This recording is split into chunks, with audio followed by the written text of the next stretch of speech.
انتہائی دھاندلی زدہ الیکشن کے باوجود پاکستان تحریک انصاف نے بھرپور کامیابی حاصل کری۔ ان الیکشن میں اب اس وقت مصروف نظر آتی ہے۔ پی ٹی آئی سیاسی اور عدالتی مسائل میں اور اس سلسلے میں بہت زیادہ ایکٹیو ہے۔ شکر ہے کچھ آثار نظر آ رہے ہیں کہ پی ٹی آئی کو کچھ قانونی ریلیف کہیں کہیں نظر آ رہا ہے اور پارٹی کے گوشہ نشین یا روپوش رہنما آہستہ آہستہ منظر عام پہ آ رہے ہیں۔ بادیوں نظر میں ان کو پشاور ہائی کورٹ سے 9 مئی سمیت دیگر کیسز میں ضمانتیں ملنے کا تاثر سامنے آیا ہے۔ پی ٹی آئی کے نامزد وزیر اعظم عمر ایوب خان کو 24 مقدمات میں ضمانت ملی، جبکہ نامزد وزیر اعلیٰ کے پی علی امین گنڈاپور کو 26 مقدمات میں ضمانت ملی۔ سابق اسپیکر قومی اسمبلی اسد قیصر نے مہینوں بعد اعلانیہ پارٹی کی سیاسی سرگرمیوں کا آغاز کیا ہے۔ آج پنجاب کے نامزد وزیر اعلیٰ میاں اسلم اقبال اور کل سینیٹر فیصل جاوید خان عبوری ضمانت ملنے کے بعد منظر عام پہ آئے۔ میاں اسلم اقبال کو 18 مقدمات میں عارضی ریلیف ملا ہے۔ الیکشن کے بعد سے آج تک سینیٹر شبلی فراز، شہرام ترکی، عاطف خان، حلیم عادل شیخ، کامران بنگش سمیت پی ٹی آئی کے متعدد رہنماؤں کو ضمانت مل چکی ہے یا ان کی ضمانتوں میں توسیع ہوئی ہے۔ عدالت نے ضمانتوں کی مقررہ میعاد تک پی ٹی آئی کے رہنماؤں کو گرفتار نہ کرنے کا حکم دیا ہے، جبکہ غیر معمولی بات ہے کہ نگراں حکومت عدالتی احکامات کو چیلنج نہیں کر رہی ہے۔ تاہم یہ حقیقت ہے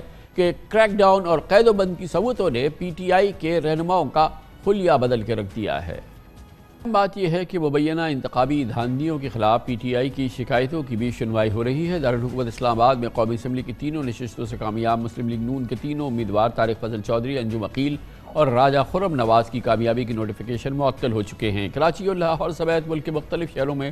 پی ٹی آئی کے اراکین کی انتخابی شکایات پر الیکشن ٹریبونل سماعت کر رہے ہیں۔ اہم بات یہ بھی ہے کہ اب اڈیالہ جیل میں عمران خان سے ان کے وکلاء کے علاوہ پی ٹی آئی کے سیاستدانوں کو بھی ملنے کی اجازت ملی ہے۔ اسد قیصر پچھلے ہفتے عمران خان سے ملاقات انہوں نے لی تھی، ہدایت لی تھی، جبکہ کل بھی وہ عمران خان سے ملنے اڈیالہ جائیں گے۔ ان ملاقاتوں میں عمران خان نے پی ٹی آئی کو سیاسی قوتوں سے مذاکرات کرنے کا گرین سگنل بھی دیا ہے۔ خبریں ہیں کہ آج مولانا فضل الرحمان سے ملاقات میں اسد قیصر نے بانی پی ٹی آئی کا پیغام انہیں پہنچایا۔ پچھلے ایک ہفتے میں اسد قیصر اور علی امین گنڈاپور کی سیاسی ملاقاتوں اور پی ٹی آئی کے 9 منتخب اراکین کی سنی اتحاد کونسل میں اجتماعی شمولیت کو بھی کافی اہمیت دی جا رہی ہے۔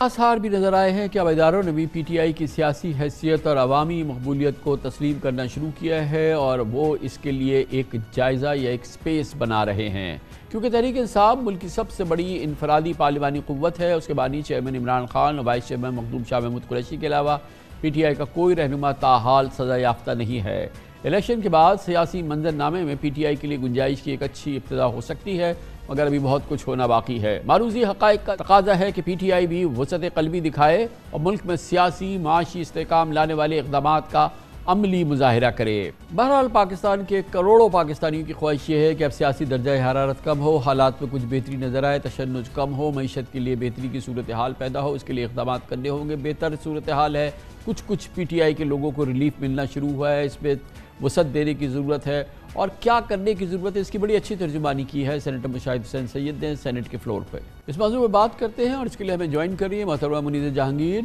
کو چیئر پرسن ہے human rights commission of Pakistan کی۔ بہت بہت شکریہ منیزہ صاحبہ۔ یہ تو پوری دنیا جانتی ہے کہ پی ٹی آئی نے کس پس منظر میں الیکشن لڑا، اس کے ساتھ کیا مسائل تھے اور اس کے بعد بھی جو الیکشن ہوا پھر اور اس کے حوالے سے پوری دنیا جو کہہ رہی ہے وہ میں اور آپ سب جانتے ہیں۔ لیکن اب ایک ڈیولپمنٹ ایسی ہوئی ہے کہ پی ٹی آئی کے کچھ لوگ جو ہیں ان کی بیلز ہونی شروع ہوئی ہیں، ان کو اس طرح سے نہیں فالو کیا گیا یا ان کو دوبارہ نہیں پکڑا گیا جیسے کہ اس سے پہلے عام تاثر ہوتا تھا، کچھ سپیس بنتی نظر آ رہی ہے۔ آپ کیا کہیں گی اس بارے میں؟ بالکل، بہت شکریہ کامران صاحب، آپ نے مجھے انوائٹ کیا اور آپ نے بالکل درست کہا کہ سپیس بنتی ہوئی نظر آ رہی ہے اور ہم نے دیکھا ہے انفارچونیٹلی یہ بات درست ہے کہ جب بھی سیاسی جو منظرنامہ ہے وہ نرم ہوتا ہے تو اسی طرح سیاستدانوں کی جو عدالت کے اندر مشکلات ہیں وہ بھی کم ہو جاتی ہیں۔ ایسا ہونا تو نہیں چاہیے اور عدالتوں کو جو ایک سٹرکٹ قانونی تقاضا ہے right to fair trial 10A اس کے تحت ہی چلنا چاہیے، مگر ہم نے یہ دیکھا ہے پاکستان کے اندر کہ جب بھی سیاسی مشکلات میں ایک سیاستدان ہوتا ہے تو پھر اس کے اوپر جو قانونی چارہ جوئی ہے وہ بھی سخت ہی ہوتی ہے۔ اسی طرح آپ دیکھیں کہ جو پی ٹی آئی کی خواتین ہیں جو اس وقت پھر بھی پابند سلاسل ہیں، انڈر دا CRPC ان کو بیل مل جانی چاہیے۔ اتنی لمبے عرصے تک جو ہے خواتین کو اس طرح حراست میں نہیں رکھا گیا ہے ماضی میں بھی، مگر ان کو بھی بیل نہیں ملی، اور یہ بھی ایک وائلیشن ہے آپ سمجھ لیں رائٹ ٹو فیئر ٹرائل کا۔ اسی طرح اعجاز چودھری صاحب کی بھی میں بات کروں گی، انہوں نے بھی یہ نقطہ اٹھایا ہے کہ کم از کم آپ میری ایک پبلک ہیئرنگ تو کرائیں، مجھے عدالت میں تو لائیں، اگر آپ میری اسی طرح سلاخوں کے پیچھے آپ میرا ٹرائل چلائیں گے تو پھر مجھے جو ہے رائٹ ٹو فیئر ٹرائل نہیں ملے گا۔ تو یہ جو تمام باتیں ہیں یہ بالکل درست ہیں، اور رائٹ ٹو فیئر ٹرائل کی یہ خلاف ورزی ہے، نہ کہ صرف پاکستان کے آئین کے مطابق مگر جو ہم نے انٹرنیشنل کنونشنز بھی سائن کیے ہیں اس کے مطابق بھی۔ مگر اگر آپ اس کو سیاسی طور پہ دیکھیں تو جہاں ہم نے ایک نرمی دیکھی ہے سیاسی ایٹماسفیئر میں، اب الیکٹڈ گورنمنٹ آ گئی ہے، تو اسی طریقے سے ہم نے دیکھا ہے کہ جو عدالتی ماحول ہے وہ بھی اسی طرح نرم ہوا ہے سیاستدانوں کی طرف سے، سیاسی پرزنرز کی طرف سے۔ یہ آوازیں آ رہی ہیں کہ اب ہمیں ایک ہیلنگ ٹچ دینا ہے، ہم نے ایک نئی ابتدا کرنی ہے، الیکشن ہو گیا ہے، اس سے پہلے تو یہ سیاسی حکومت نہیں تھی، اب تو ایک منتخب حکومت آ گئی ہے۔ کتنی ذمہ داری ہے اس منتخب حکومت کی کہ اس کے دور میں یہ سیاسی قیدی نہ رہیں، یہ سیاسی قیدی چھوٹے، اور جو بڑے سیاسی رہنما ہیں، ابھی آپ نے اعجاز چودھری صاحب کا ذکر کیا، چودھری پرویز الہی صاحب کا بہت پرومیننٹ کیس ہے، ان کو درجنوں بار ضمانت ملی مگر اس کے باوجود وہ کسی صورت سے رہا نہیں ہوئے، ان کو کوئی سزا نہیں ہوئی ہے۔ تو یہ اب جو آنے والی حکومت ہے اس کی کتنی ذمہ داری ہے کہ وہ جو سیاسی آزادی ہے اور جو کہنے کی آزادی ہے اور جو تمام سیاسی جماعتوں کو باقاعدہ پرفارم کرنے کی یا اپنا کام کرنے کی آزادی ہے، یہ اس کی کتنی بڑی ذمہ داری ہے مریم نواز صاحبہ کی، شہباز شریف صاحب کی؟ دیکھیے یہ بہت بڑی ذمہ داری ہے کامران صاحب۔ اگر آپ کو یاد ہو کہ جب پاکستان پیپلز پارٹی نے جنرل مشرف سے جو ہے حکومت لی تھی اور یہاں پہ جمہوریت آئی تھی، تو پہلی تقریر جب یوسف رضا گیلانی صاحب نے نیشنل اسمبلی میں کی تھی تو انہوں نے کہا تھا کہ پاکستان پیپلز پارٹی تمام جو سیاسی قیدی ہیں ان کو رہا کرتے ہیں، اور اس بات کو بڑا سراہا گیا تھا اور اس کو دیکھا گیا تھا کہ یہ ایک شناخت بنائی گئی تھی کہ جو جمہوری لوگ ہوتے ہیں وہ سب سے پہلے آ کے سیاسی قیدیوں کو رہا کرتے ہیں۔ اب سوال یہ ہے کہ یہ سیاسی قیدی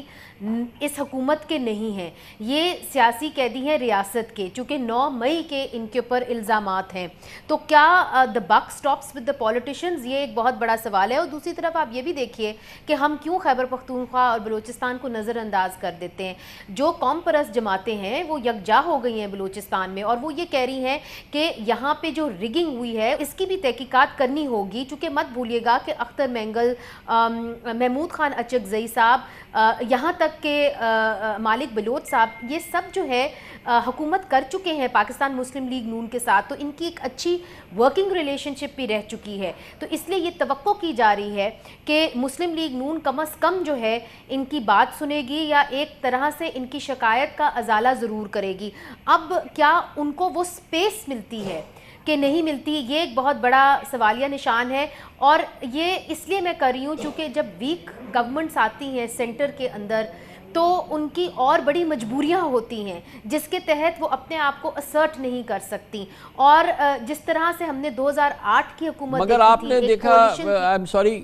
مگر آپ نے دیکھا کہ اگر آپ اپنی بڈنگ نہیں کرتی ہیں، آپ کسی اور حوالے سے بڈنگ کر رہے ہوتے ہیں تو اس کی بڑی کاسٹ ہوتی ہے نا۔ ابھی آپ دیکھیں نون لیگ کا جو الیکشن میں انجام ہوا ہے، آپ اور میں اچھی طرح سے جانتے ہیں، جو ریزلٹس بھی آئے ہیں اس کو بھی اب کتنا بلیو کریں کتنا نہیں کریں۔ اس کے بعد اب اگر آئندہ دور کے اندر بھی جتنا بھی ٹائم ان کو ملتا ہے، دیکھتے ہیں 5 سال ملتا ہے کہ نہیں ملتا ہے، لیکن اس کے بعد بھی اگر وہ ڈیلیور نہیں کریں گے تو پارٹی پھر پیرش ہو جائے گی۔ کامران صاحب، آپ نے تو جو ہے سیاست کے اوپر زیادہ لمبا عرصہ آپ نے رپورٹ کیا ہے، مگر جس طریقے سے یہاں پہ سیاستدانوں کو لایا جاتا ہے ہاتھ باندھ کے پاؤں باندھ کے، تو کیسے کوئی بھی سیاستدان اس ماحول کے اندر ڈیلیور کر سکتا ہے؟ ان کے سامنے ایک سخت اپوزیشن کھڑی کر دی جاتی ہے، ان کو ایک ویک گورنمنٹ تھما دی جاتی ہے۔ تو میں یہ سمجھتی ہوں کہ پاکستان کے اندر سیاست کرنا بہت مشکل کام ہے، اور پاکستان کے اندر ڈیلیور کرنا اس سے بھی زیادہ مشکل کام ہے۔ جب تک آپ سیاستدانوں کو